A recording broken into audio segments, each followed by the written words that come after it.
नमस्ते, मैं आपका दोस्त राज गोयल। आज हमारे साथ ऐसे नेता हैं जो 4 बार से विधायक, 20 साल से भी ज़्यादा राजनीति का नेतृत्व करते हुए नीमच की गलियों से विधानसभा के फ्लोर तक जिनका परचम लहराया। मैं वेलकम करना चाहता हूं ब्रो टॉक्स में दिलीप सिंह जी परिहार का। राज भाई गोयल जी नमस्कार आपको। ब्रो टॉक में मैं आपको धन्यवाद कि आपने मुझे बुलाया, सम्मान दिया। जी, इसमें हम बात करेंगे मन से मन की, सर की जर्नी की, कहाँ से शुरुआत हुई, राजनीति में कैसा कार्यकाल रहा, कौन-कौन से इनको चुनौतियाँ आई और इन्होंने चुनौतियों पे कैसे काम किया। इसमें हम बिल्कुल सरल बातें करना चाहते हैं ताकि आप और हम सीख सकें कि एक जीवन के नेतृत्व को कैसे आगे बढ़ाया जाता है। तो शुरू करते हैं सर हम। मैंने आपके बारे में जितनी भी रिसर्च करी, तो आप मूल रूप से नीमच के ही हैं या फिर आप कहीं बाहर से हैं? हम मूल रूप से हमारे फोर फादर तो यहीं से हैं, मगर 1857 में हमारे पुरखे सिंधिया जी की फौज में आए थे। अच्छा। और उनको सिंधिया महाराज ने ग्वालियर स्टेट की जो संभाग केंद्र था नीमच सिटी में, जो पुरानी तहसील है, उसके पास में रिसाला है, वहाँ हम रिसालादार हवलदार बने थे हमारे पुरखे। 1857 में उनको फांसी के फंदे पर चढ़ाया, जिसका बगीचा नीमच शहीद बगीचे के नाम से हमने उसका उल्लेख है। उसमें हमारे परिवार के, राजपूत समाज के, खत्री परिवार के, पठान परिवार के कई लोगों को अंग्रेज़ों ने फांसी के फंदे पर चढ़ाया था। उनके परिवार के लोग हैं हम, और यहाँ बरसों से आकर बसे हैं। और कोई अधिकारी बन गया, कोई कर्मचारी बन गया, कोई नेता बन गया, कोई पटवारी बन गया, कोई एसपी बन गया, कोई डिप्टी कलेक्टर बन गया। इस प्रकार समाज के लोग एक साथ रहते हैं। और उनमें से भी मैं भी एक सामान्य कार्यकर्ता। मेरे पिताजी पटवारी थे। बचपन में वो मेरे को छोड़कर चले गए। माँ ने मुझे पाला पोसा बड़ा किया। 4 बहनें थी, मैं अकेला था। माँ ने मुझे पढ़ाया लिखाया, आगे बढ़ाया। स्पोर्ट्समैन था मैं, फुटबॉल खेलता था, एथलीट में दौड़ता था। इसलिए मैंने शौक़ था, तो उसकी वजह से मैंने बीए किया, एमए किया, एलएलबी की, बीएड किया, और इस प्रकार शिक्षा भी साथ में करते रहे और खेल के मैदान में भी दौड़ते रहे। तो निश्चित ही खेल, जो आदमी खिलाड़ी भावना से जो खेल खेलता है, उसकी एक भाव रहता है स्पोर्ट्समैन स्पिरिट। उसके आधार पर जब हम खेलने जाते थे तो पोटली बांध के ले जाते थे। उसमें रोटी में कौन हिंदू कौन मुसलमान कौन गरीब अमीर नहीं देखते थे। हम साथ में खेल खेलते थे और साथ में भोजन करते थे। तो एक समाज में समरसता का संदेश हमें खेल के मैदान से मिला। ये दूसरी बात, मैं राष्ट्रीय स्वयंसेवक संघ का स्वयंसेवक बना जी, बाल्यकाल। मैंने वही चीज़ मुझे एक बार टच करनी थी आपकी कि बचपन में आपने जैसे बोला कि आप स्पोर्ट्समैन स्पिरिट आपके अंदर हमेशा से थी। शायद उसी का कारण है कि आपकी जो भी इतने सालों की 20-22 साल की जो भी राजनीति रही, मैंने रिसर्च में यही देखा कि आप इतना सब आपने काम किया। मैं एक चीज़ और कहना चाहूँगा आपकी, मुझे ये भी पता था कि आप कुछ पोस्ट कार्ड का भी कुछ काम करते थे, जिसमें आपने पोस्ट कार्ड का भी कुछ काम किया और आपने कुछ तो पीसीओ वगैरह भी आपका चलाते थे, बहुत संघर्ष किया। तो वही एक बचपन में ऐसी क्या चीज़ रही कि आपको लगा कि नहीं यार, मुझे काम छोड़कर या फिर मुझे काम ना करके मुझे ऐसी कोई चीज़ करनी है? मेरे जीवन का 2 कार्यकाल है। 1906 इमरजेंसी के बाद का कार्यकाल, जो मैं 1976 में मान्यवर शालिग्राम जी तोमर, जो अखिल भारतीय विद्यार्थी परिषद के संगठन मंत्री थे, वो नीमच पे आए इमरजेंसी के बाद, और मुझे अखिल भारतीय विद्यार्थी परिषद से उनने जोड़ा। सुशील गुप्ता जो जज साहब थे रहे, वो काम देखते थे। सुरेश शर्मा जी, शशिकांत गोयल जी, ये अखिल भारतीय विद्यार्थी परिषद का काम देखते थे। मैं संघ की शाखा में जाया करता था, तो मुझे अखिल भारतीय विद्यार्थी परिषद से जोड़ा। मनासा मुझे वर्ग में ले गए और वहाँ से मैं विद्यार्थी परिषद का काम करना प्रारंभ किया। तो छात्र राजनीति में मैं रहा। वहाँ एमए में जब मैं था, कक्षा प्रतिनिधि रहा, और कॉलेज में सबसे ज़्यादा वोटों से मैं उपाध्यक्ष का पद पर चुनाव लड़ा और जीता। जनता ने मुझे वोट दिए, मेरे युवा कार्यकर्ताओं ने मुझे सबसे ज़्यादा वोट दिए। मेरे सामने भरत वर्मा, आलोक गोयल, जायसवाल, ऐसे 4 लड़के और थे। मगर मुझे मेरे व्यवहार की वजह से मैंने वो चुनाव लगभग 75 रुपये में चुनाव लड़ा होगा उस समय, और मैं सबसे ज़्यादा वोटों से जीता कॉलेज में। तब से मैं छात्र राजनीति में आना प्रारंभ हुआ, और छात्र राजनीति करने की वजह से खेलना, साथ में लोगों के सुख दुख में शामिल होना, तो ये गुण मुझे वहीं से मिले। एक आपने जो ये कही, आपने जो ये चीज़ कि आप शुरू से बहुत ही सरल व्यक्तित्व के और हमेशा से हम्बल रहे, ये चीज़ मेरी भी नोटिस करी है। आज जैसे हम युवा पीढ़ी हैं, हम लोग हैं, हम कुछ भी छोटा मोटा कुछ भी कर लेते हैं, और हमने कुछ भी अचीवमेंट ली, एक बाइक ली, एक कार ली, और हम हवा में उस तरीके से उड़ने लग जाते हैं कि हमारे को समझ में नहीं आता कि हम क्या सही है और क्या गलत है। आपका जो राजनीति कार्यकाल था, इतना लंबा कार्यकाल, 4 बार असेंबली इलेक्शंस में जीतना कोई आम बात नहीं है। उसके बाद भी मैंने देखा लोग आपको आज भी उतना ही प्यार करते हैं, आज भी बापू के नाम से ही आपको जानते हैं, और उतना सहजता, वो सहजता कहाँ से आई? ये कैसा है, जिस संगठन से मैं जुड़ा था उसमें वो वहाँ मुझे संस्कार मिले खेल खेल में, और मेरी माँ बहुत विनम्र थी और वो माँ ने मुझे संघर्ष करके बढ़ाया। तो उस समय का उनका आशीर्वाद, उनका मार्गदर्शन जो रहा वो मेरे लिए प्रेरणादायक रहा, क्योंकि वो कोई भी आए गए के बड़े सम्मान करती थी और हमसे भी कहती थी कि आने जाने वालों का सम्मान करना चाहिए, बड़ों का सम्मान करना चाहिए, छोटों को स्नेह देना चाहिए और किसी प्रकार का घमंड नहीं करना चाहिए। तो वो संस्कार मुझे मातृ संगठन से भी मिले और माँ से भी मिले। तो उन संस्कारों की वजह से मैं अनेक संगठनों में काम किया। विद्यार्थी परिषद के बाद मैं विश्व हिंदू परिषद में चला गया, फिर बजरंग दल में चला गया। जब आतंकवादी जम्मू कश्मीर में ये कहते थे कि कोई यहाँ अमरनाथ के दर्शन करने आएगा तो हम उनको बम से उड़ा देंगे, तब मैं नीमच, बंसोर, रतलाम का विभाग संयोजक था और मैं अपने 1000 नौजवानों को रतलाम, मंदसौर और नीमच के लेकर जम्मू कश्मीर गया था। और जम्मू कश्मीर में वहाँ बहुत विकट स्थितियाँ थी, मगर वहाँ बर्फ गिर गया था। वो बर्फ में हमारे कई युवा कार्यकर्ता आपकी उम्र के उस समय उस बर्फ में दब गए थे। मगर वहाँ की जो पुलिस थी वो पुलिस पाकिस्तान से रिलेटेड थी, वो हमें सहयोग नहीं करती थी, केवल मिलिट्री सहयोग करती थी। मगर बर्फ गिरा और बर्फ गिरने के बाद वो हमारे कार्यकर्ताओं को जिंदा सौदागृह में डाल दिया था। अच्छा। उस समय हमने वहाँ आंदोलन किया, उनको निकाला, और उस समय जब बर्फ गिरा तो हम 7 दिन मुस्लिम परिवारों में रहे। अच्छा। और उनके साथ भोजन किया। वहाँ की बहन बेटी हमें ये कहती थी कि भैया ये आतंकवादी बहुत खराब है और ये हमारी इज्जत के साथ भी खिलवाड़ करते हैं, आप हमारे घर में रहो, सुरक्षित रहोगे और आपको भोजन मिलेगा, पानी मिलेगा, किसी प्रकार की तकलीफ नहीं रहेगी। तो मैंने उनसे पूछा, आप तो हमें जानते नहीं हैं? बोले हमने जानते हैं, मगर हमने जावरा शरीफ का नाम सुना, अजमेर शरीफ का नाम सुना है, आप वहाँ के रहने वाले हैं और आप अच्छे काम के लिए आए हैं, आतंकवादियों से मतलब आतंकवादियों से संघर्ष करने के लिए, आप मौत की चिंता न करते हुए यहाँ आए हैं, इसलिए हमारे यहाँ रहे।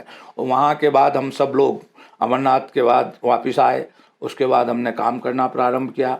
जब बजरंग वाहिनी काम करती थी तो उस समय में नौजवानों को लेकर ग्वालियर गया। अच्छा। उसके बाद मैं बजरंग दल का संयोजक बना। तो अनेक गौ माता की सेवा करना, कोई भी गौ माता को कसाई काटने ले जाता था तो हम उसे बचाकर गौशालाओं में छोड़ा करते थे। तो मैं तो ये भी कह सकता हूँ कि गौ माता की दुआओं की वजह से आज जो भी हूँ मैं हूँ। और उस समय मन में ये पीड़ा होती थी, जो गौ माता हिंदू को दूध पिला रही है, मुसलमान को दूध पिला रही है, बच्चे को दूध पिला रही है, बुजुर्ग को दूध पिला रही है, वो गौ माताएं कहीं ना कहीं काटी जा रही है। तो इसलिए हमने गौ माता का संरक्षण, आज डॉक्टर मोहन यादव जी गौ माता का संरक्षण कर रहे हैं। तो मन में अच्छा प्रसन्नता है कि एक ऐसा मुख्यमंत्री आया जो गौपालकों का सम्मान कर रहा है। एक चीज़ और आपने जो कही, ये कब की बात है? अमरनाथ यात्रा जो बैन हुआ था, ये कब का? ये 85-84 की बात है। अच्छा। 85-86 मतलब लगभग गए थे। और 90 और 92 में मैं कार सेवा में गया। अच्छा। 90 में आपने देखा होगा जब मुलायम सिंह जी की सरकार थी, जब लोग कहते थे वहाँ परिंदा भी पेड़ नहीं मार सकता है, तब मैं अपने नौजवान साथियों को लेकर, बजरंग दल के कार्यकर्ताओं को लेकर और एक गुप्त वाहिनी लेकर और अयोध्या की ओर मैंने कूच किया था। अच्छा, जो 1992 का जो राम मंदिर 90 वाला जब गोलियां चली थी, जब सरियों का पानी लाल हो गया था, जब कोठारी बंधु शहीद हुए थे, उस समय मैं एक टोली लेकर यहाँ से मतवालों की, राम भक्तों की, राष्ट्र भक्तों की मैं लेके गया था नीमच के। आप नीमच से। तो अब उस समय मैंने 80 किलोमीटर हम पैदल चले थे। अच्छा। क्योंकि मुलायम सिंह जी की सरकार थी, वो जाने देना नहीं चाहती थी। तो हम फतेहपुर सीकरी से लेकर आगरा तक, फिर हमें आगरा की जेल में बंद कर दिया था। हम 6 दिन आगरा की जेल में रहे। जेल में रहने के बाद हम वहाँ से छूटे। उसके बाद हम घरों पे आए। घरों पे आने के बाद में जब 92 में वापस राम जी के मंदिर का आह्वान हुआ, तो 92 में भी मैं नौजवानों को लेकर वहाँ अयोध्या गया, जहाँ हमने जो 450 वर्षों से लगा हुआ कलंक का टीका था, इसको हमने अपने हाथों से गिराया कई कार्यकर्ता मेरे ऊपर गुम्मच पे थे जो नीचे गिरे थे, अस्पताल में बेहोश भी हो गए। उन सब लोगों को हमने समेट कर और लेके आए, और आज मन में प्रसन्नता है कि अभी देश के प्रधानमंत्री जी ने वहाँ ध्वजा फहराई है और राम का भव्य मंदिर बना है, तो मन को सुकून मिलता है। यह देश राम का, परिवेश राम का, जन्मभूमि पर मंदिर बने, ये आदेश भी प्रभु श्री राम का था। तो वो आदेश आज देव पुरुष मान्यवर नरेंद्र मोदी जी ने और मान्यवर संघ के संघ चालक जी ने आज पूरा किया है, इसलिए मन बड़ा प्रसन्न है, गदगद है। संघर्ष तो जीवन है। माँ ने कैसे पाला, कैसे पोसा, किस प्रकार से हमने अपने परिवार को पाला। 35 रुपये माँ को पेंशन मिलती थी, तो उन माँ के संस्कारों की वजह से ही आज जब भी कोई दुखिया हमारे द्वार पे आता है तो मन में इच्छा होती है कि उसकी कोई ना कोई मदद करे। ये एक पार्ट मेरा रहा, और एक पार्ट ये आया कि 2001 में मैं भारतीय जनता पार्टी उसी पे आपसे वो एक आपको बीच में कट करूंगा, मैं उसमें आपसे ये पूछना चाह रहा था कि ये जो आपका कार्यकाल था, ये था आपका प्रॉपर पॉलिटिक्स संघर्ष वाला जो था, जब आप आरएसएस के मेंबर थे, आपने आरएसएस में ये जो भी सब चीज़ें की। इसके बाद जो आपका राजनीतिक कार्यकाल चालू हुआ, तो 2001 से पहले भी आपने एक जो छात्र चुनाव लड़ा, उससे पहले भी आपने कोई चुनाव लड़ा? क्योंकि मेरा पॉइंट ये है, मैं को यही चाहता हूँ मैं कि जो भी युवा पीढ़ी हमको देख रही है, या फिर जो भी कोई नया इंसान हमें देख रहा है जो चाहता है कि मुझे राजनीति में आना है या मुझे ऐसा कुछ करना है कि मैं राजनीति में अपना नाम बनाऊं या अपनी जगह बनाऊं, क्योंकि नाम तो तभी बनेगा जब कोई काम करेगा, पर अगर उसको जगह भी बनानी है तो वो शुरुआत अगर आप मुझे बताएंगे कहाँ से शुरुआत हुई थी जो आप 2001 पे आ रहे थे, तो वो बहुत हेल्पफुल रहेगा। मैं 2001 तक भारतीय जनता पार्टी में नहीं आया था।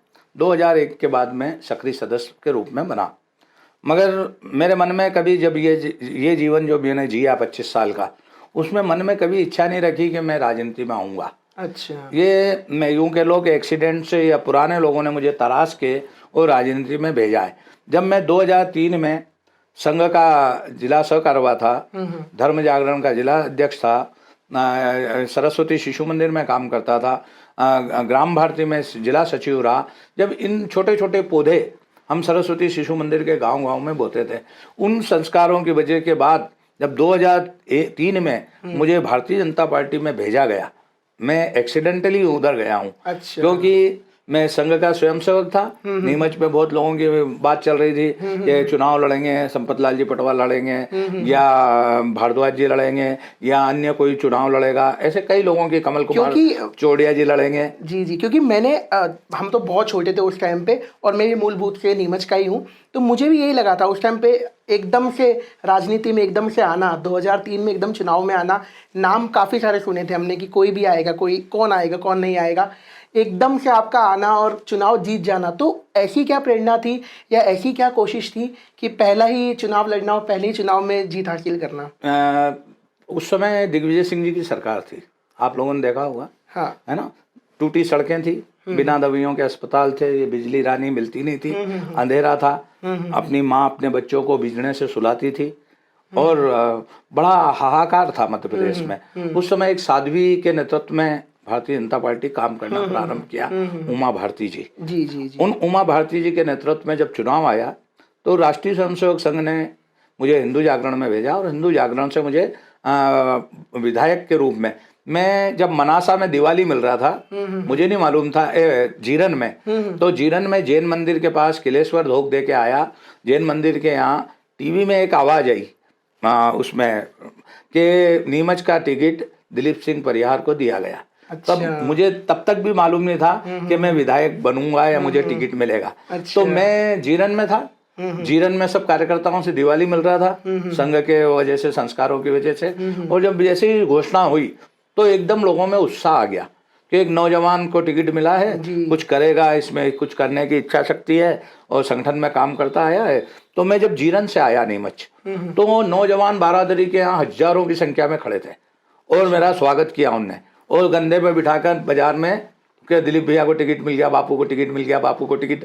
प्रेम से मुझे नीमच सिटी में बापू मैं उस पे आ रहा था। बापू आपको प्रेम से शुरू से कहते हैं, लेकिन आपने ये जो कहा ना कि वहाँ पर ऑलरेडी इतनी भीड़ थी या इतने लोग आपके स्वागत के लिए आए थे, अभी आप चुनाव जीते नहीं थे, आपको सिर्फ टिकट मिला था। तो उसका कारण क्या यही है कि आप शुरू से आरएसएस से जुड़े रहे, गौ सेवा संघ से जुड़े रहे, आपने जो जो भी चीजें करी उसी का आपको वहाँ पर मिला कि इतना हुजूम आना?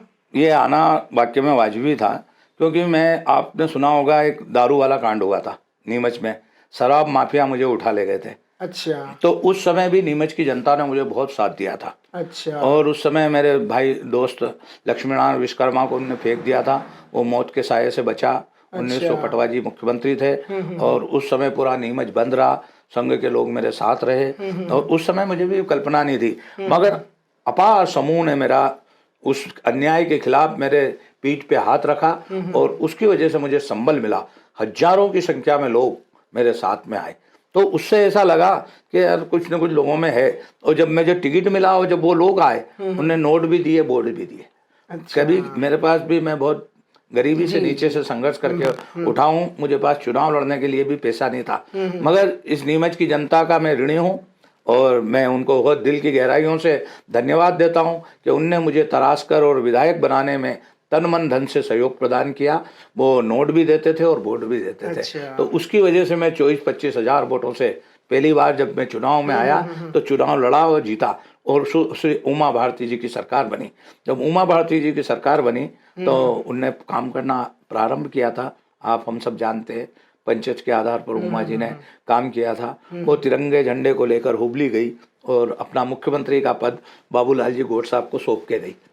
बाबूलाल जी गौड़ साहब ने अयोध्या, बस्ती, गोकुल गांव के माध्यम से मध्य प्रदेश का विकास किया। बाबूलाल जी गौड़ साहब नीमच के ही थे? नहीं, बाबूलाल जी गौड़ साहब भोपाल के थे। अच्छा। और वो मुख्यमंत्री बने। मुख्यमंत्री बनने के बाद वो अपना उन्होंने शिवराज सिंह जी चौहान साहब को मुख्यमंत्री बनाया। हाँ, क्योंकि 2003 में जब आप पहली बार विधायक बने, तब पहली बार ही शिवराज सिंह चौहान साहब भी पहली बार ही सीएम बने थे? नहीं, 2003 में उमा भारती जी मुख्यमंत्री बनी। अच्छा। जब वो तिरंगे झंडे को लेकर हुबली गई, मैं भी उनके साथ था।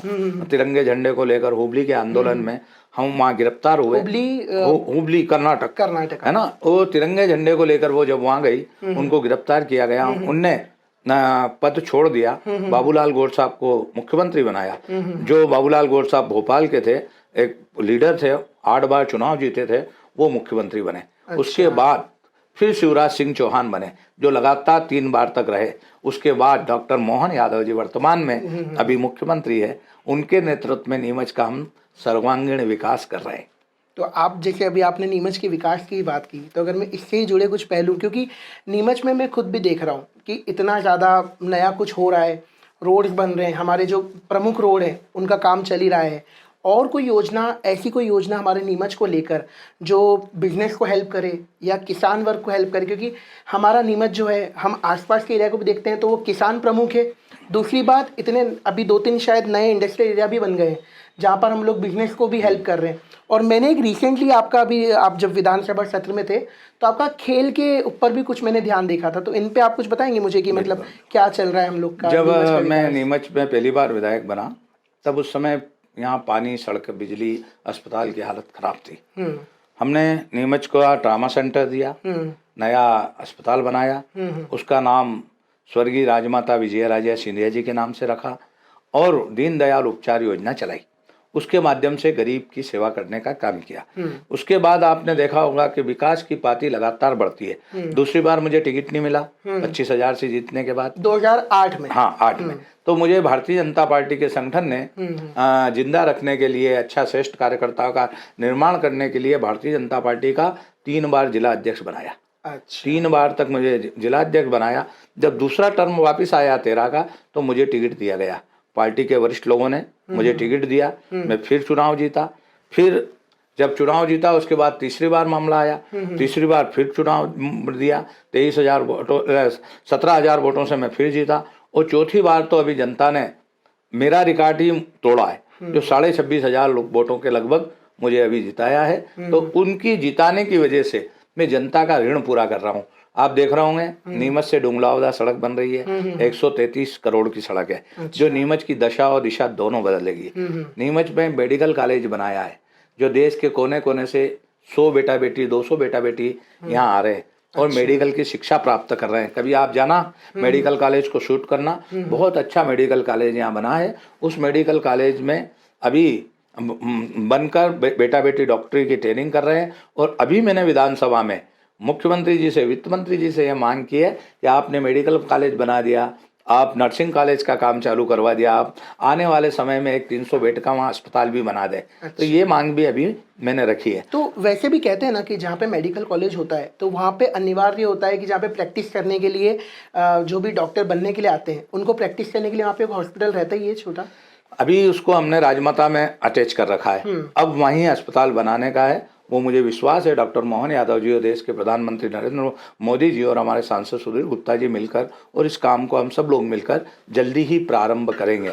आप देख रहे होंगे सड़कों का जाल तो फैला ही है। आप नीमच से मनासा पहले सड़क पे जाते थे और अभी जाते हो, अभी 13-14 मिनट में आप मनासा पहुंच सकते हो। पहले हम 2-1.5 घंटे में मनासा पहुंचते थे। सड़क में गड्ढा, गड्ढे में सड़क, ये मालूम मैं नहीं बता पड़ता। दूं मनासा से मनासा की दूरी 30 से 35 किलोमीटर की है।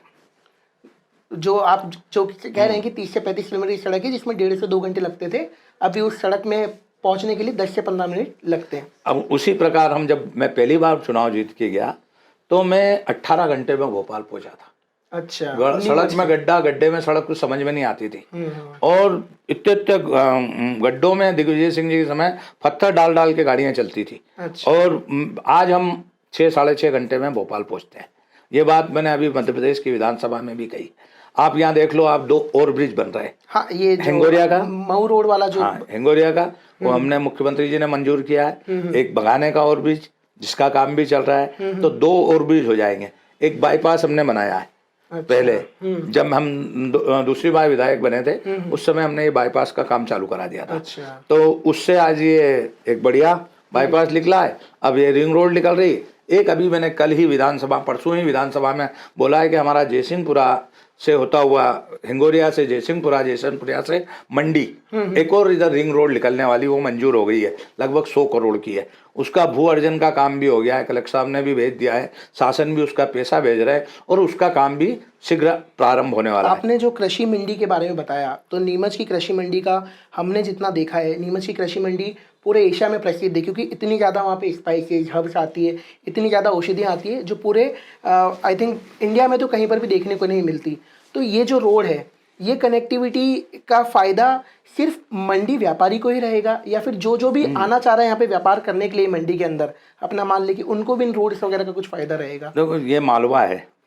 इस मालवा में हम कहते हैं ना, मालव माटी गहन गंभीर, पग पग रोटी डग डग नीर, की जो कहावत है इस मालवा की धरती से है। और इस मालवा में अन्न उत्पादन करने की क्षमता है। अच्छा। औषधि मूलक 68 प्रकार की फसलें यहाँ हमारा किसान मेहनत करके और पैदा करता है। नीमच की मंडी हमने 250-300 करोड़ की नई मंडी बनाई है, जो सर्व सुविधा युक्त मंडी है। यदि बाहर से भी कोई आना होगा तो वो यहाँ मंडी में माल लाएगा, बेचेगा।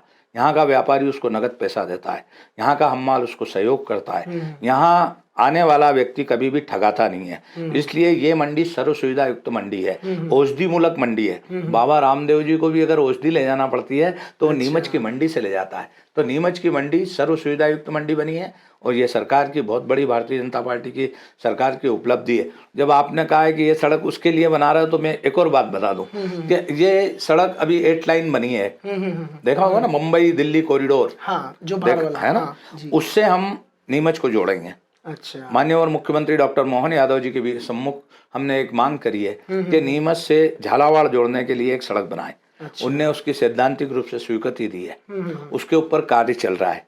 आने वाले समय में हमारा लक्ष्य है कि नीमच को हम 8 लाइन से जोड़ेंगे। यदि किसी को दिल्ली में माल बेचना है तो वो 6 घंटे में दिल्ली माल बेचेगा, हाँ नीमच का। यदि उसको बम्बई में माल बेचना है तो वो 6 घंटे में अपनी मेटाडोर से बम्बई की मंडी में ले जाकर माल बेच सकता है। सरकार ये चाहती है किसान को जहां से फायदा मिले। देश के प्रधानमंत्री भी चाह रहे हैं कि किसान की आय बढ़े, क्योंकि किसान ही हमारी दूरी है और किसान ही अन्न उत्पादन करता है। तो इसके लिए पंडित अटल बिहारी वाजपेयी ने एक सपना देखा था, देश की नदियों को मिलाने का। अच्छा। आपने भी सुना होगा, उनने किसान क्रेडिट कार्ड दिए। वो सपना नरेंद्र मोदी जी और माननीय डॉक्टर मोहन यादव जी उस सपने को पूरा किया है। अच्छा। अभी 3000 करोड़ का गांधी सागर का पानी नीमच जिले के प्रत्येक खेत में आएगा। ये योजना हमारे मुख्यमंत्री जी ने और मोदी जी ने मंजूर कर दी है। इसलिए मैं किसान भाइयों को बधाई देता हूं आपके चैनल के माध्यम से कि अब किसान कोई अपनी जमीन न बेचे, वो 3 फसल लेगा और सक्षम बनेगा। हम आज देख रहे हैं मालवा में लोग सक्षम है, वो मेहनत करते हैं, परिश्रम करते हैं, अनेक प्रकार की जीन्स पैदा करते हैं, इसलिए से कहीं ना कहीं आर्थिक दृष्टि से उनकी नीयत भी साफ है और नीति भी साफ है, इसलिए मंडी भी अच्छी बनी है, सरकार भी उनका साथ दे रही है, खाद बिजली उनको दे रही है, सड़क उनको दे रही है, 5 रुपए में अब उसके खेत में कनेक्शन देने का काम भी डॉक्टर मोहन यादव जी कर रहे हैं। तो काम बहुत हो रहे हैं जिनका मैं वर्णन करूंगा तो लंबी श्रृंखला होगी। नहीं, हमको लंबी से ज़्यादा जो भी आप बात बता रहे हैं वो इतनी इम्पैक्टफुली रखनी है कि जैसे आपने किसान भाइयों के लिए हमारे जो भी चीज़ बताई, बिजनेस के पॉइंट ऑफ व्यू से अगर मैं एक यंगस्टर हूँ और मेरी तरह तमाम ऐसे यंगस्टर होंगे जो देख रहे होंगे कि हमें भी कुछ ना कुछ काम करना है। आज मैं नीमच का होके भी मुझे मुंबई पुणे में सेटअप करना पड़ा क्योंकि यहाँ पर उस टाइम 10 से 12 साल पहले वो सब इंफ्रास्ट्रक्चर नहीं था, वो सब एजुकेशन नहीं थी जो मैं यहाँ पे करके यहीं से आगे बढ़ जाता। मुझे पुणे जाके सीखना पड़ा, फिर यहाँ करना पड़ा। तो अब अगर नीमच का कोई भी युवा देख रहा है, आसपास के एरिया का कोई भी युवा देख रहा है, वो सोच रहा है कि मुझे नीमच से ही कुछ करना है, तो ऐसी क्या चीज़ें नीमच के आसपास आने वाली? एक मेडिकल कॉलेज जो आपने बताया, उसके अलावा भी ऐसा कुछ कि राज्य आप ऊर्जावान हैं, आप पुणे गए, आज कुछ न कुछ सीखा है। व्यक्ति को सीखने की उम्र नहीं होती है, वो ताजीवन कुछ न कुछ सीख सकता है। अभी आपने देखा होगा कि औद्योगिक कॉरिडोर मीट भोपाल में हुई थी, देश के भारत के कोने कोने से उद्योगपति आए थे और नीमच के लोगों को भी उद्योग के लिए वहाँ सरकार ने सुविधाएं उपलब्ध कराई। आप देख रहे होंगे झांझरवाड़ा में हमने जब मैं दूसरी बार विधायक बना था तब मैंने जो उद्योग मंत्री थी उनसे मैंने एक पत्र है आज भी उस तारीख का मेरे पास। उस समय मैंने मांग की थी, आज झांझरवाड़ा वो जो औद्योगिक क्षेत्र उस समय मंजूर हुआ था वो आज फुल हो गया है। भीलवाड़ा से, चित्तौड़ से, नीमच से सब लोगों ने उद्योग लगा दिए हैं। अभी हमने डॉक्टर मोहन यादव जी और मान्यवर चेतन कश्यप जी से कहकर और नया औद्योगिक क्षेत्र कहाँ पे, चीताखेड़ा में और ग्वाल के इधर कराड़िया महाराज के इधर हम 2 औद्योगिक क्षेत्र और मंजूर कराएं, जिसके डेवलपमेंट के लिए भी डॉक्टर मोहन यादव जी ने पैसा दिया है। तो मैं नौजवानों से आपके माध्यम से ही अपील करूंगा कि नौकरी के पीछे भागने की जरूरत नहीं है। आप 10 लोगों को नौकरी दे सकते हैं। एक जैसे अभी साबिर भाई है वहाँ, वो जीन्स की फैक्ट्री लगा रखी है, उनने 1000-1500 लोगों को उद्योग दे रखा है। एक बंसल जी भिलवाड़ा से आए अभी, महेश्वरी परिवार, उन्हें भी उद्योग लगाया, वो भी रोजगार लोगों को दे रहे हैं। तो मैं आपसे भी, नौजवानों से भी ये मांग करूंगा कि नौकरी के पीछे भागने की जरूरत नहीं है। सरकार बहुत सुविधा दे रही है, आपको जमीन दे रही है। आप देख रहे होंगे कि हमने औद्योगिक क्षेत्र में पानी दिया, जमीन दी, सड़क दी और वहाँ का डेवलपमेंट किया हमने, और किसी प्रकार की उद्योग लगाने में तकलीफ नहीं आए ऐसा वातावरण हमने यहाँ नीमच में निर्मित किया है। यहाँ गुंडागिर्दी कोई करता है तो हम उसको बर्दाश्त नहीं करते हैं। शासन प्रशासन से मिलकर यहाँ समाज की सौम्य शक्ति की हम रक्षा करते हैं, इसलिए आज यहाँ उद्योग चल रहे हैं। मैं और लोगों से भी अपील करूँगा कि यदि वो उद्योग लगाना चाहे तो हमारे नरेंद्र मोदी जी और हमारे मुख्यमंत्री डॉक्टर मोहन यादव जी जो नौजवान है उसको 1 करोड़ से लेकर 10 करोड़ रुपए का लोन दे रही है, 40% की सब्सिडी दे रही है, और यदि अनुसूचित जाति का कोई बेरोजगार है तो उसको 45% की सब्सिडी दे रही है। तो वो उद्योग लगाए और अपने पैरों पर खड़ा हो, आसमान खुला है, उड़े। इसलिए हर व्यक्ति को कुछ न कुछ करते रहना चाहिए। जैसे हमने राजनीति में बचपन से कुछ सोच के प्रयत्न किया, आज सफलता मिली है। कोई भी मन से यदि काम करोगे तो उसमें सफलता मिलेगी। भगवान आपने जो सफलता की बात कही, तो हम देखते हैं कोशिश हर कोई करता है। आज मैंने भी बहुत सालों तक कोशिश करी, मेरे जैसे हज़ारों लोग होंगे जो कोशिश करते हैं। आपको क्या लगता है, सफलता परिश्रम से ही मिलती है या सफलता के और भी कुछ मूलभूत कारण होते हैं जहाँ से हमको सफलता मिलती है? मैं तो भगवान कृष्ण के कर्मण्यवादी के, कर्म करते रहोगे तो सफलता मिलेगी। भाग्य एक अलग बात है, भाग्य भी चलता है और कर्म भी प्रधान है। तो हम कर्म करेंगे तो सफलता मिलेगी। आप किसी भी क्षेत्र में ले लो, व्यक्ति निष्काम भाव से कर्म करता है तो उसको सफलता मिलती है। मैं स्वयं भी उसका उदाहरण हूँ कि मैंने कभी कल्पना नहीं की थी कि मैं इस प्रकार 4 बार विधायक बनूंगा या मध्य प्रदेश की विधानसभा में नीमच की मांग रखूंगा। आज ये मेरे करत अभ्यास के जड़मति होते सुजान। तो हमने कर करके अभ्यास कर करके कुछ जनता का भला करने का काम किया है। सरकार की बहुत सारी लोक कल्याणकारी योजनाएं, उनको हम नीचे तक लोगों तक लाभ पहुंचाते हैं, तभी तो दुआएं मिलती है। आप जैसे नीमच, भोपाल, दिल्ली, जहाँ के भी बड़े बड़े नेताओं से मिलते हैं, आई एम श्योर 22-23 साल के कार्यकाल में इतने नेताओं से, इतने बड़े बड़े अधिकारियों से आपका मिलना हुआ होगा। ऐसी कौन सी चीज़ आपको लगी कि जो आपने उनसे सीखी है, या ऐसी कौन सी चीज़ थी जो आपने अपने अंदर भी एम्बाइब करी कि इनकी ये चीज़ अच्छी जो मैं लूँ और मुझे लंबे समय पर हेल्प करे? नहीं, राजनीतिक जीवन में तो नेताओं से मिलने का काम पड़ा है, मगर राष्ट्रीय स्वयंसेवक संघ और विश्व हिंदू परिषद में भी कई वरिष्ठों से मिलने का काम किया। जैसे बाबा साहब नाथू, जो संघ का एक जाना पहचाना नाम, मान्यवर गुलाब चंद जी खंडेलवाल जी, जो विश्व हिंदू परिषद का जाना पहचाना नाम, मान्यवर अशोक सिहल जी, उनसे भी मेरा संपर्क हुआ है। माननीय रितंबरा दीदी, जयभान सिंह पवैया, दिलीप सिंह जूदेव, ऐसे कई लोगों से संपर्क उस संगठन के काम में भी आया। और भारतीय जनता पार्टी में जब मैं आया तो पंडित अटल बिहारी वाजपेयी जी जब नीमच पहली बार आए थे तो उनसे संपर्क हुआ। तब मैं राजनीति में नहीं था, मगर उनसे संपर्क हुआ। उनकी सादगी, उनका जीवन हमारे लिए प्रेरणादायी जीवन है। तो उसके बाद जब मान्यवर आडवाणी जी की रथ यात्रा लिख ली, तब मान्यवर आडवाणी जी से भी संपर्क में आए। तो उनका बोलने की शैली जो एक है थी, वो अद्भुत शैली थी। और आज भी जब वो उनके भाषणों को हम सुनते हैं, अटल जी आडवाणी जी को, तो वो ऊर्जा देने का काम करते हैं। धीरे धीरे धीरे ऐसे अनेक कार्यकर्ताओं के संगठन मंत्री, मान्यवर कप्तान सिंह जी सोलंकी जी, मान्यवर अरविंद मेनन जी, अभी वर्तमान में मान्यवर हितानंद जी, अभी हमें वर्तमान के मुख्यमंत्री डॉक्टर मोहन यादव जी, ये हमें प्रेरणा देते हैं कि ये सुबह से चलते हैं चरेवेती का मंत्र लेकर। दीनदयाल जी ने कहा था चलते रहो, और वही चरेवेती का मंत्र लेकर हम राजनीति में चलते हैं। थकान महसूस नहीं होती है, लोगों का स्नेह और प्यार इतना मिलता है कि ऊर्जा का संचार होता है। यदि सुबह 6 बजे से भी हम काम में लग जाए और रात को 12 बजे तक भी हम काम में लगे रहते हैं, तो ये जो लोगों का स्नेह और प्यार है, जो काम करने का इच्छा जागृत करता है, और इसी वजह से हम काम करते हैं। और आज हम मान्यवर शिवराज जी के साथ काम किया, उनके नेतृत्व में काम करने का अवसर मिला। मान्यवर नरेंद्र सिंह जी तोमर साहब के नेतृत्व में करने का काम करने का काम मिला। उमा भारती जी के नेतृत्व में, बाबूलाल जी गौड़ साहब के नेतृत्व, जो भी उस समय मुख्यमंत्री रहे। और सबसे बड़ी बात कि अब्दुल कलाम जी जब आए थे तब मेरा उनसे संपर्क हुआ था। मध्य प्रदेश की विधानसभा भोपाल में। तो उनकी जो इच्छा शक्ति थी वो बहुत मजबूत थी, वो हमें प्रेरणा दी। एक आपने सुना होगा संगमा जी थे, जो लोकसभा अध्यक्ष थे। शर्मा जी नहीं, संगमा जी, संगमा, हाँ, PS संगमा नाम था उनका। संगमा जो लोकसभा अध्यक्ष रहे, वो हमेशा मुस्कुराते रहते थे। तो मैंने उनसे सीखा कुछ। मैंने कहा आप विधानसभा में आए थे वो, तो मैंने कहा आप तो हंसते ही रहते हो।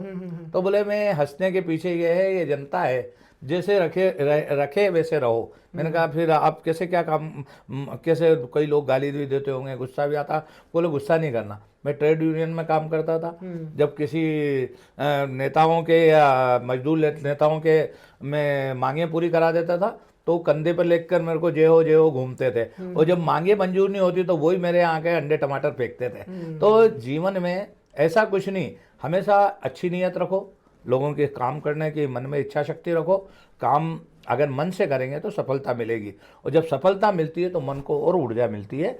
तो आज हम देख रहे हैं कि जब भी हम काम करते हैं तो उन लोगों से जो हमें टिप्स मिली थी, उन टिप्स हमें आज भी ऊर्जा देने का काम करती है। तो नीयत का जो खेल है, नीयत का खेल मैं खुद भी बहुत मानता हूँ कि नीयत और इंटेंट के मामले में, कि अगर आपकी नीयत सही होती है तो आपका काम बन जाता है। तो आपको लगता है ऐसा कि जब नीयत सही होती है तो भाग्य भी आपके साथ देता है? बिल्कुल, नीयत सही होती है तभी भाग्य साथ देता है। जैसे आज हमारी नीयत सही थी, अभी बीच के कालखंड में आपने देखा होगा कई लोग हमें हराने के लिए लगे, पक्ष विपक्ष सब लोग, मगर नीयत सही थी। लक्ष्य था कि हम पतवार चलाते जाएंगे, मंजिल आएगी, और हमने सफलता प्राप्त की। तो अगर नीयत में अपने आत्मविश्वास मजबूत है तो हम सफलता प्राप्त करते हैं।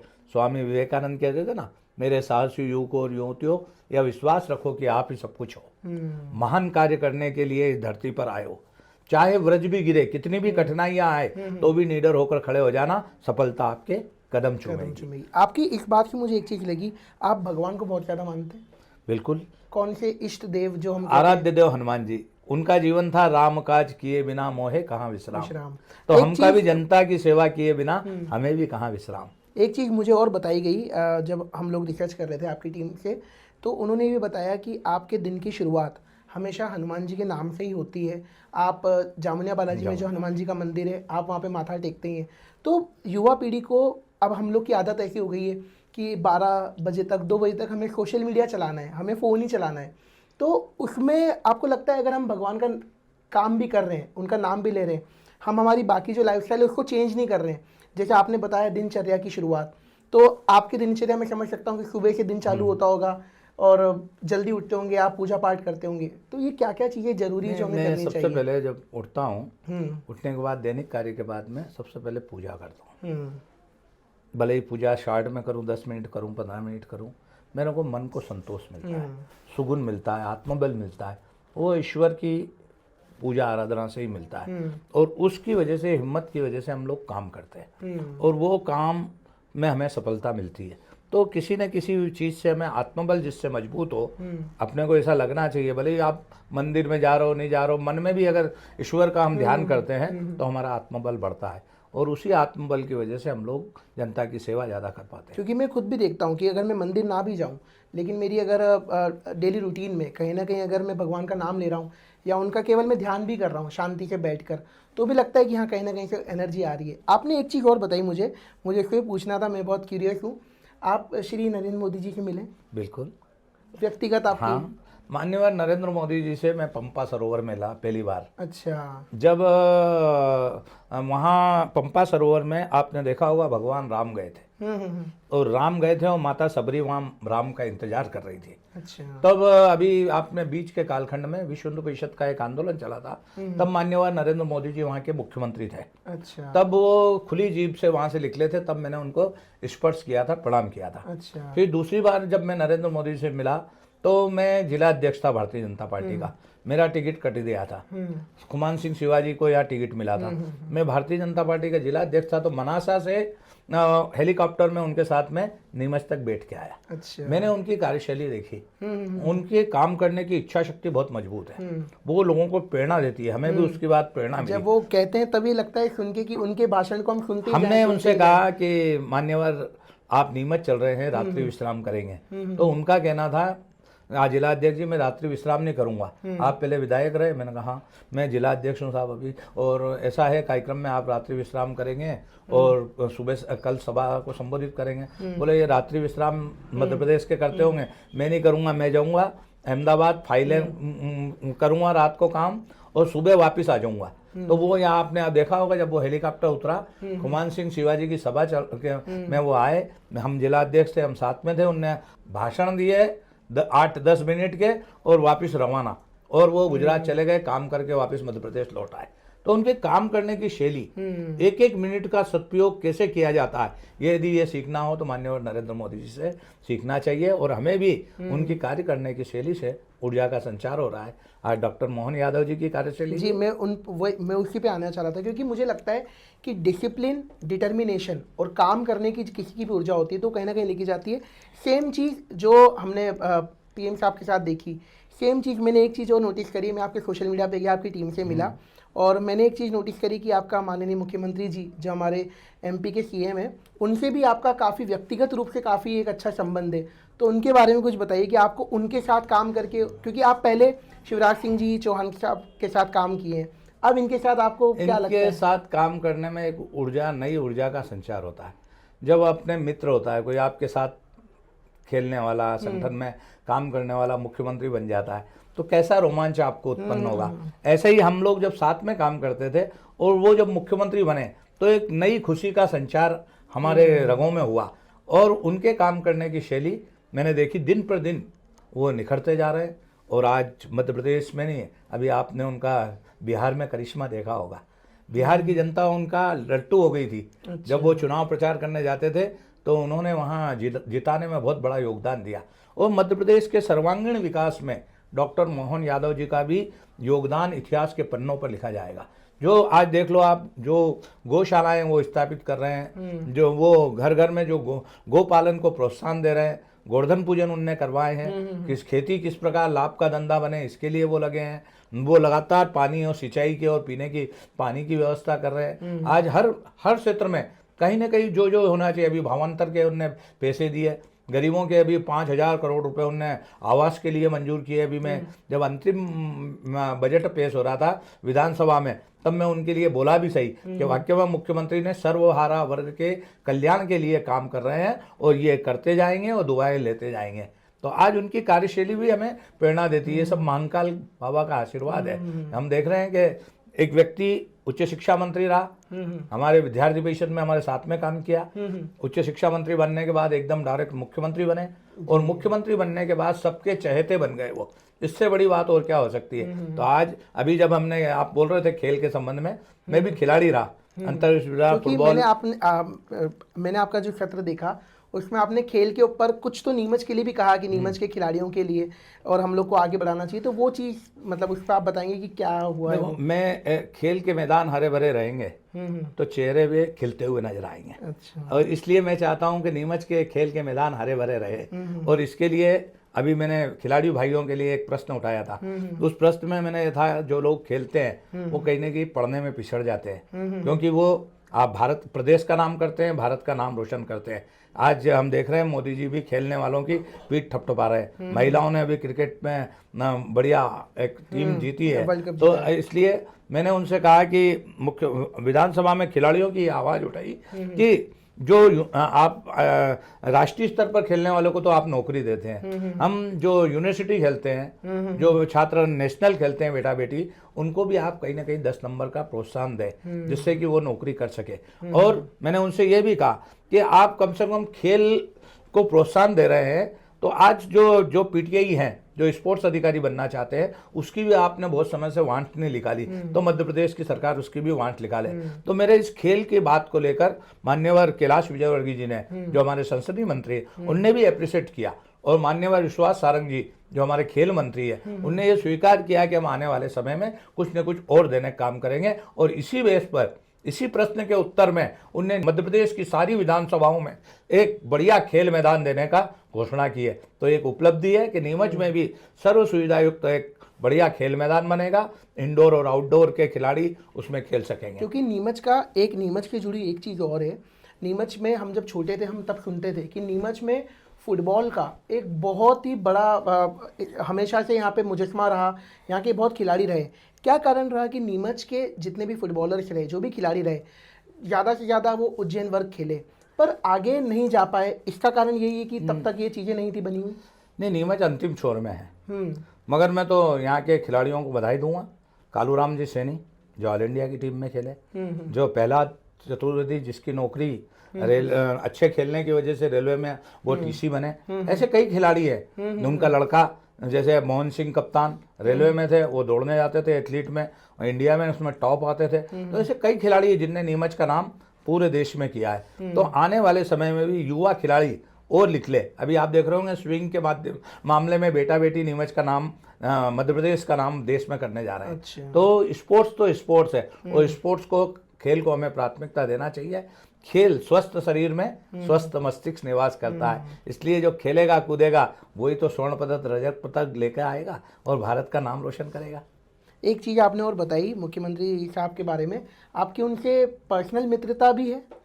हाँ, वो बिल्कुल स्नेह देते हैं। छोटे भाई हम सब साथ के विद्यार्थी हैं। अब आप देख लो, जहाँ उज्जैनी है, जहाँ भगवान कृष्ण और सुदामा ने साथ में शिक्षा प्राप्त की, अगर सुदामा वर्षों बाद भी गया तो कृष्ण अपना राजपाट छोड़कर और उनसे मिलने चले आए। तो हम भी जब साथ में थे, आज भी जब वो विधानसभा में मिलते हैं तो ऐसे ही मिलते हैं जैसे मित्र से मिल रहे हो। ये उनका बड़प्पन है, क्योंकि हम तो विधायक है, वो मुख्यमंत्री जी है, मगर उनका बड़प्पन है कि वो आज भी सबको स्नेह देते हैं। और सबके स्नेह की वजह से ही आज हम देख रहे हैं कि सब लोगों का कल्याण हो रहा है, लोक कल्याण के काम चल रहे हैं। तो अच्छा काम करने वालों को लोग साथ सराहते भी है। और मित्रता कहीं ना कहीं सिर्फ मुख्यमंत्री जी के साथ ही नहीं, आई एम श्योर कि आपके भी पहले काफ़ी दोस्त रहेंगे। आज जैसे मेरे भी मित्र हैं, तो मुझे लगता है कि इन लोग जब साथ में होते हैं, जब दोस्त साथ में काम करते हैं, फिर जब दोस्त आपकी मदद करते हैं, कहते हैं ना कि जब समस्या आती है तो परिवार बाद में आता है, पहले दोस्त आता है। तो आपकी जीवन में कोई ऐसा क्षण रहा जब आपको लगा कि आपका कोई ऐसा दोस्त है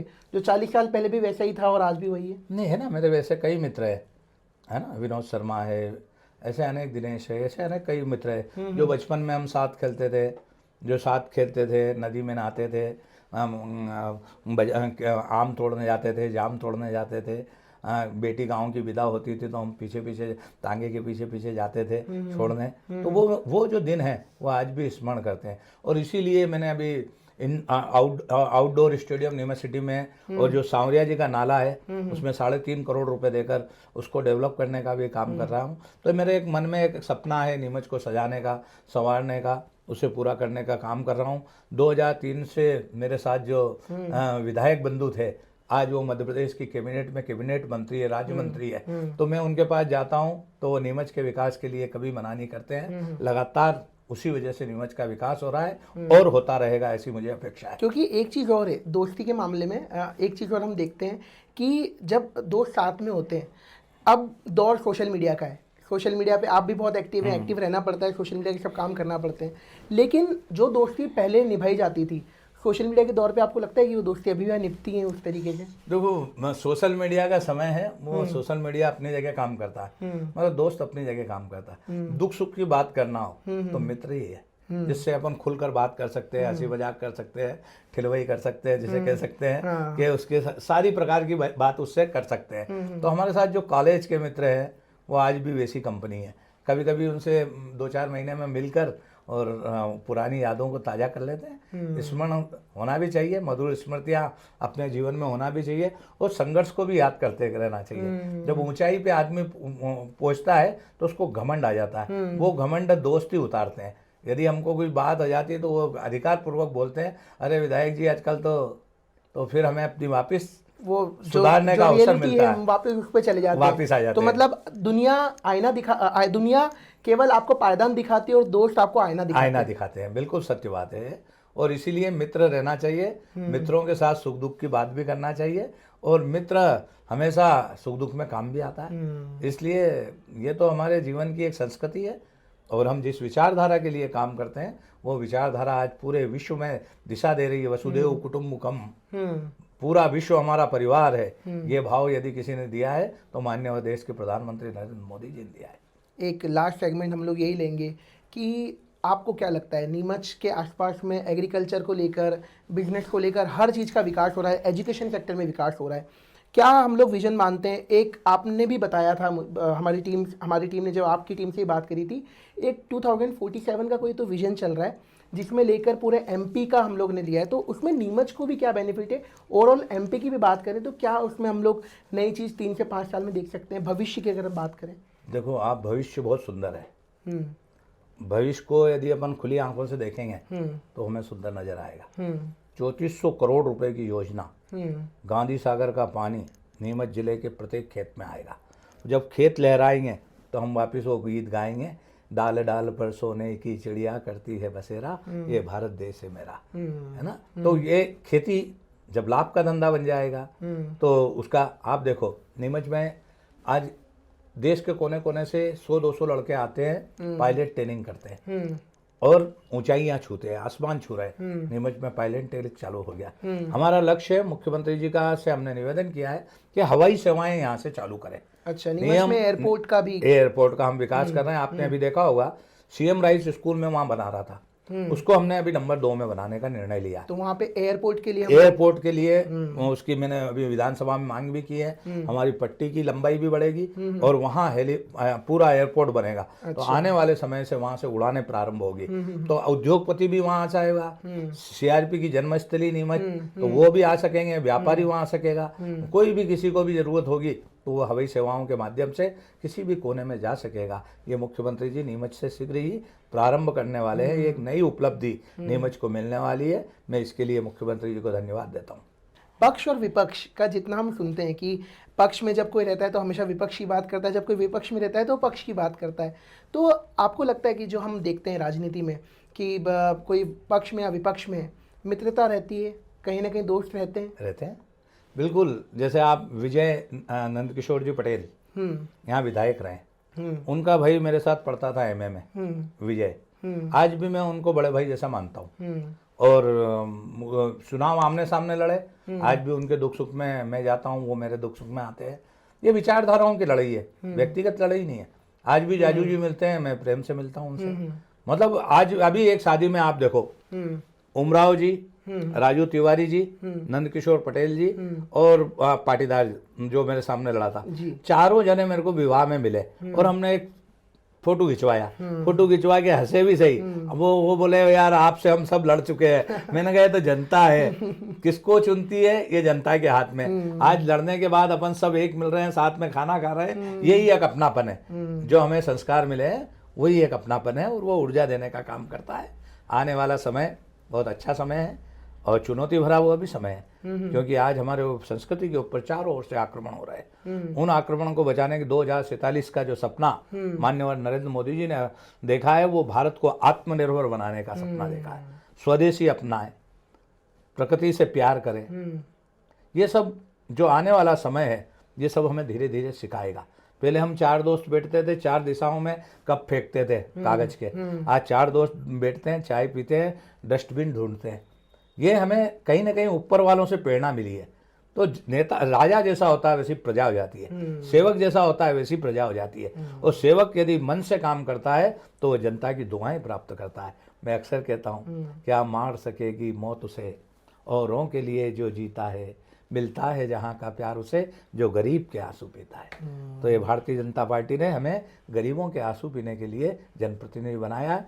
सेवक बनकर जनता की हम सेवा कर रहे हैं। कोई ऐसी चुनौती आपके पूरे कार्यकाल में जो आपको लगा कि पार्टी की विचारधारा से पूरी तरीके से अलाइन नहीं हो रही, आपका खुद का भी व्यक्तित्व, उसमें आपको खुद का भी आपका दिमाग लगाना था कि नहीं ये चुनौती है, मुझे इस पर खरा उतरना है? इतने 22-25 साल के कार्यकाल में कोई ऐसी चुनौती रही हो? चुनौतियाँ आती है, अगर आपका नियत साफ है, आत्मबल आपका मजबूत है, तो आप चुनौतियों से पार पा जाओगे। और ऐसी कई चुनौतियाँ हर बार आई। कभी कभी तो चुनाव में ऐसा लगता था कि कैसे क्या होगा, इतने लोग विरोध में, मगर आत्मबल मजबूत था तो जनता साथ थी। समाज की सौम्य शक्ति के लिए हम खड़े हैं, आधी रात को खड़े हैं। यदि किसी को भी किसी प्रकार की तकलीफ आती है तो उनके लिए हम खड़े हैं। और वो कभी भी ज़्यादा काम के लिए नहीं आती है। जो लोग हमें वोट देते हैं, लगभग 90% कभी लोग काम के लिए नहीं आते हैं, वो केवल विचारधारा को वोट देते हैं और उस विचारधारा की जीत होती है। आज उसी विचारधारा की जीत हो रही है, इसीलिए भारत अपने पैरों पर खड़ा है। देश उठेगा अपने पैरों, निज गौरव के गान से। तो यह भारत देश अपने पैरों पर उठेगा और पुनः विश्व गुरु के स्थान पर जाएगा। भारत आत्मनिर्भर बनेगा, हम अपनी आंखों से देखेंगे। एक कोई आखिरी मैसेज आप हमारी ऑडियंस के लिए, जो भी देख रहे होंगे, आई एम श्योर इस पॉडकास्ट से काफ़ी सारी चीज़ें उनको सीखने को मिलेगी। काफ़ी सारी चीज़ें जो हम लोग एक नेता को देखते हैं, हम लोग सोचते हैं कि उनका व्यक्तित्व वैसा होगा या जो भी होगा, तो ऐसा कुछ एक संदेश आपको देना हो हमारी ऑडियंस को कि जो भी लोग देख रहे होंगे, आई एम श्योर इसमें काफ़ी युवा होंगे, काफ़ी देश विदेश से लोग भी देख रहे होंगे, तो आप उनको कुछ ऐसा मैसेज देना चाहेंगे? मैं पॉडकास्ट के माध्यम से, राज भाई आपके माध्यम से युवाओं को, सभी को, जनता जनार्दन को ये संदेश दूंगा कि जीवन में अच्छे काम करते रहो। और यदि अच्छे काम निष्काम भाव से हम कर्म करेंगे तो लोग हमारे ऊपर साथ में खड़े रहेंगे। और हमेशा कभी भी कैसा भी पद मिल जाए, पद का कभी घमंड मत करना।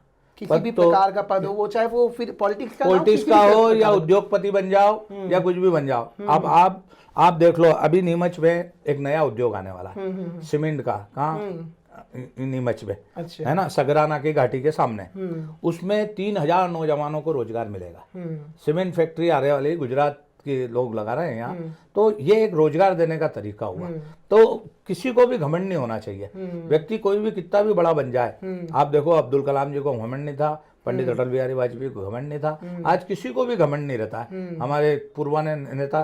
तो इसलिए पद का कभी घमंड नहीं आना चाहिए और घमंड नहीं करना चाहिए, सदा एक शरीर के रहना चाहिए। और यही संस्कार हमारे पुरखों ने हमको दिए, इस वजह से हम भी चल रहे हैं और सबका स्नेह, सबका प्यार प्राप्त कर रहे हैं। और बन सकता है तो उन्हें लौटाने का काम भी हम कर रहे हैं। तो राज भाई बहुत धन्यवाद आपको, गोयल साहब बहुत बहुत धन्यवाद सर, आप आए, आपने आपका टाइम दिया। एंड आई एम श्योर आप किसी को रिकमेंड करना चाहेंगे कि अगर हम फिर से किसी को लेना चाहें, कि हम ऐसी कोई शख्सियत हो जो आपके नोन में हो या फिर आप जिसको जानते हो कि उनकी विचारधारा अगर हमारी ऑडियंस को मिलेगी तो हेल्प करेगी? नहीं, आप यदि किसी उद्योगपति को लेना चाहते हैं तो जो जैसे धानुका जी ने छोटा उद्योग लगाया, जैसे चोरडिया जी फिल्टर प्लांट को लगाया उन्होंने, छोटे से उनने बड़ी ऊंचाइयां छुई।